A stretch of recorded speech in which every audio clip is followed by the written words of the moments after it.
Yo, what is up, YouTube? We are back here with some MLB The Show 24. So, big update just dropped on Friday. One of the big new things is Team Affinity Season 1 Chapter 2 is out. And as you can see here, I almost completed everything for Season 1 Chapter 1 besides the AL Central. There was no players I wanted in that one. So what I would recommend for you guys to do in this new chapter is click these each, see which players you want through which division, and tackle those ones first. So for myself, when I go into the NL Central here, this looks like the strongest division for me. This Josh Bell card in particular looks pretty great. He's a switch hitter. His fielding is not good, but you can use him as a great DH. Really good power on both sides of the plate. Really good contact. Pretty solid clutch rating. So he's probably going to be the first one I get. The second one I want to go after is this Joe Torre card. You can get away with the power on the right side. 81 is pretty solid. He almost has maxed out contact, which is really good. And he can play 3 different positions: third base, catcher, or first base. And then he's got some quirks on him too. Which one thing I would recommend is checking out the quirks tab, because like I said, I thought Josh Bell might be the first one I would pick, but it's honestly a toss-up. Both these guys are pretty good. So the NL Central is the best division in my opinion for Team Affinity. Now, if you're wondering how to kind of get progress on here, I'll go ahead and show you guys. So they have these repeatable missions here. So pretty much just take players from teams in that specific division you're going after, put them in your lineup. The easiest way I found to do this is with pitching. Starting pitching and relief pitching. That's what I've been doing, using a lot of Pirates pitchers, some Cardinals starting pitchers, and then some Reds relief pitchers. So that's how I got this one up so quick. You can also play Team Affinity, or mini seasons Team Affinity rather, because you get these vouchers every like 3 games, I think, 3 to 5 games. So that's one way to do it too. There's some single player missions you'll just get from just playing the game. You can do these moments if you want to, but honestly, I'm just gonna kind of do these repeatable ones. That seems the easiest way to do it for me. So that's the NL Central. Now, when I check out the American League East here, honestly, nobody stands out to me. So that's why I said I recommend checking out all the players first, or all the divisions first, rather. Checking out the players in those divisions, and then seeing which one you want to go after. Martinez may be the best one. Really good contact versus lefty. So nobody stands out in that one, so that's why I wasn't really tackling that first. So let's see what the AL Central's got. Alright, so when we go into the American League Central here, there's a couple cards that stand out. I already have really good outfielders, but this Steven Kwan looks really intriguing. Great contact, not the best power, but he has stats similar to Tony Gwynn, which when you use Tony Gwynn, he's pretty much a single or double machine. He's not going to get you any home runs really, but Kwan has slightly better stats than him. So he's one I would recommend. He's got some quirks on him too, but I think the first one I might pick up is this 93 Justin Verlander. He was kind of one of my favorite players to watch. I think he's still playing, right? Didn't he win a World Series last year with Texas? Dude's a great player, but he's got a great pitching repertoire. He's got a slider, a 12-6 curveball, and a cutter. I always like having a cutter and a slider. I hate when they don't have sliders. I can't use a starting pitcher without one.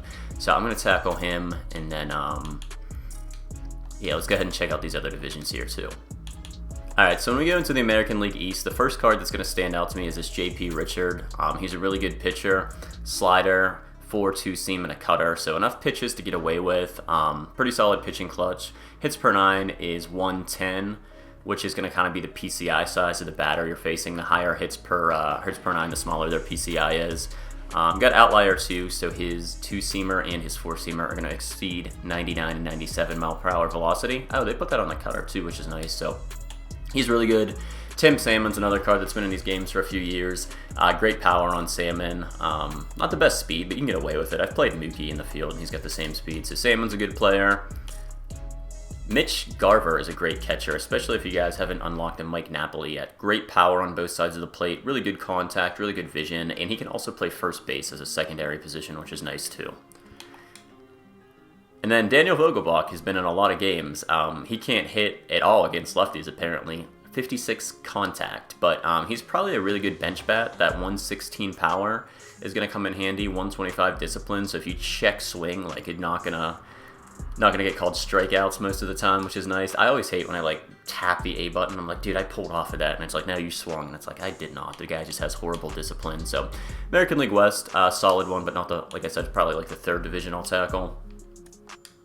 All right, now when we go into the National League East, this is actually a powerhouse division with a lot of really good teams. Eddie Matthews is always great, good contact, great power. He can play third base or left field. He honestly may be the best or one of the top 3 third basemen in the game right now, and he's got so many quirks.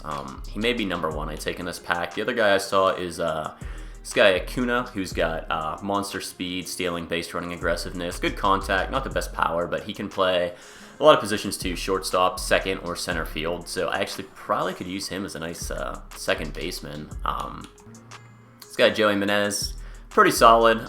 There's better first basemen out there, so I'm not going to go after him first, but I would probably say Eddie Matthews and then Acuna are really good players that I'd like to have on my team in the National League East. Alright, and then when we go into the National League West here, as you can see, Chili Davis stands out to me in particularly just because he is a switch-hitting center fielder who can play any outfield position. Good enough speed, good enough defense, 76 fielding. You can get him up to, I think diamond fielding starts at 80 or 85, so you can get him up to parallel 4 and get him up to 80. He should have diamond fielding. Great contact. You can max out his contact against righties and good power against righties too. Pretty solid vision, and then his clutch rating is 125. So anytime you got a runner in scoring position, his contact, no matter if you're facing a righty or a lefty, it's going to go to 125 instead of 122 or 87. So he's number 1 in this pack for me. Number 2 is Kenley Jansen, just because I've used him before, and he's got a really dirty slider and cutter, so he makes for a really good setup man. I don't know if you want to use him as your closer since he only has 3 pitches, but the guy's a great pitcher. And then I checked out these other players. Nothing really stands out to me. They got solid stats, but there's better players out there, so. Alright, and then of course we're going to go back to the NL Central. I think I showed this off first, but we're going to go ahead and check it out again, because like I said, I think this is the one I'm going to go after first, and it's really going to be a toss-up between Joe Torre and Josh Bell. Now, you can get all these players by completing the timeline, so it's just which one do you want to use first, and which one's going to be the most important on your team. Like, if you need a catcher, I'll go Torre. If you're just looking for another bat, Bell. I know I took some pitchers before, but my bullpen is pretty good now. So, like, this Rob Dribble card is great, but I don't need him, so I probably won't take him till, like, 3rd. But here is how you go ahead and kind of upgrade these things and how you kind of get closer to getting them. As you can see, there is this timeline up here. You pretty much just need to get XP to kind of unlock all these things. So here is how you get XP. They changed it a little bit up this year. So the first one, if you want to play mini seasons Team Affinity, every 3 to 5 games we'll get these vouchers. You can just exchange them here for points on the timeline. Next up is repeatable missions. Pretty much just take players from these teams, put them in your lineup, play any type of game mode, online, offline, as long as it's Diamond Dynasty. You're going to get progress to it. And you can see each time you complete it, you get 4,000 Team Affinity points, and these are repeatable. The biggest and easiest one I would recommend is the Chapter 1 bosses. So if you guys completed Team Affinity Chapter 1, or at least got a lot of the players, put them into your lineup and just keep using them over and over, because you're going to get 6,000 Team Affinity points per 1,000 parallel XP, and that's repeatable as well. Now, if you want to go ahead and play like ranked multiplayer, there's tasks for that. There's some missions for single player too, which is what I've been playing. I've been playing a lot of Conquest lately. You can exchange some players. I did that one, but I don't recommend doing it too much. Like, once you hit higher ones, it's just not worth it. You're gonna have to put really expensive players in there. Extreme Moment, get on base 4 times. That might not be the worst one, but each division is gonna have a different Extreme Moment, and you are gonna pretty much have to play these on Hall of Fame. And then, of course, if you want to do the Extreme Showdown, have fun with that. I hate Extreme Moments already. I hate Showdowns already, so there's no way I'm doing that one. And another one, if you guys are just looking for something casual to play, is March to October. So if you just got this game, if this is your first MLB The Show game, I would recommend probably March to October. Play it on Veteran. That's a really easy one. As you can see, here's the Team Affinity points you'll get. You'll get a lot. The only downside to this is you're not going to get parallel XP for your players, since you're not playing in Diamond Dynasty. You're playing a single player mode. So what do I mean by that? I'll show you here. So when you look at my team, we'll use this Freddie Freeman card. So I have him paralleled up to parallel 4 right now. So each time you go ahead and get him up on this little timeline, all his stats are going to get a +1. So as you can see, +4 parallel boost, plus he has a little boost for his real life performance. So that's the downside of when you do mini seasons. You're not going to get that parallel XP to get your guys higher. Like Andrew McCutcheon, normally a 91 overall. I've got him up to 95 just by using him in Diamond Dynasty. So like I said, what I would recommend is taking the bosses from Diamond Dynasty. And let's actually, why is Charlie Blackmon in center field? We're going to go ahead and switch those guys around. But what I would recommend doing is playing the Conquests. Jackie Robinson Day Conquest just came out. I actually did not know that, so I'm going to go ahead and tackle that one probably today. But I've been doing this one. I'm going to go ahead and try to finish it, and I'll give you guys a progress once I finished it. There's that. So after Conquest, the other thing to do is go ahead and go into mini seasons, and there is Team Affinity. go ahead and hit play now here, and I just want to see the goals. So if you do this, like I said, you're going to get these vouchers. I actually haven't seen these yet, so I just wanted to see it. So win 5 mini-season games to earn 1. But yeah, guys, that's Team Affinity Season 1, Chapter 2. So we are going to have another Team Affinity here, probably when Season 1 ends, which is, I think we've got 53 more days left. So that's it. I'll play some more Conquest, maybe do some ranked, and once I get some of these guys, I'll give you guys some gameplay with it. If you want to check out the squad I've got right now, put David Justice in just to kind of get some of those goals done. But Juan Soto is a really good player.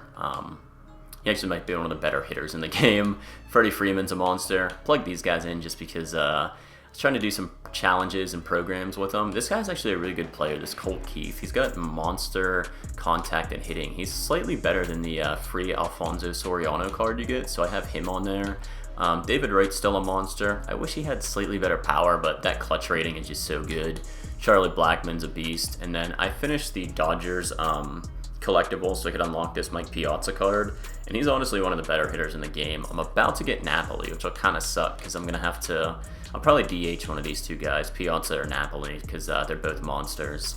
But yeah, that's the team, guys. Go ahead and show you the pitching too, why not? Shohei, Randy Johnson. I put this guy Crochet in just to get some challenges done. I suck with him, so I would not recommend using him in ranked at all. Flaherty to get more challenges done, and he's got a nice repertoire of pitches. And for whatever reason, Alex Manoah, dude, I don't know, I just am really good with him. I love his slider, so he's a fun pitcher to use as well. Bullpen, I got this guy John Franco. He is a lights-out monster. His screwball is impossible to hit. Got Billy Wagner in there, paralleled up to 4. Almost at 5. How many people got him? 1,273 people got him to 5 so far. Got this Mark Melanson card. He was, I think I got him from doing the USA map in Conquest, but he's got 125 pitching clutch. And I actually remember he was on the Pirates when they used to be good, so it was kind of cool to use him. So I use him a lot too in offline modes. He might get shelled in online, but for Conquest, he's fun to use as a Pirates fan. So thanks for watching, guys. Like I said, that's Team Affinity Season 1, Chapter 2. That's how you do all the missions, tasks, all that stuff. Stay tuned for the next videos. Hit the thumbs up if you enjoyed this. Hit the subscribe button if you want to see more, and I will catch you guys in the next one. All right, peace. Thanks.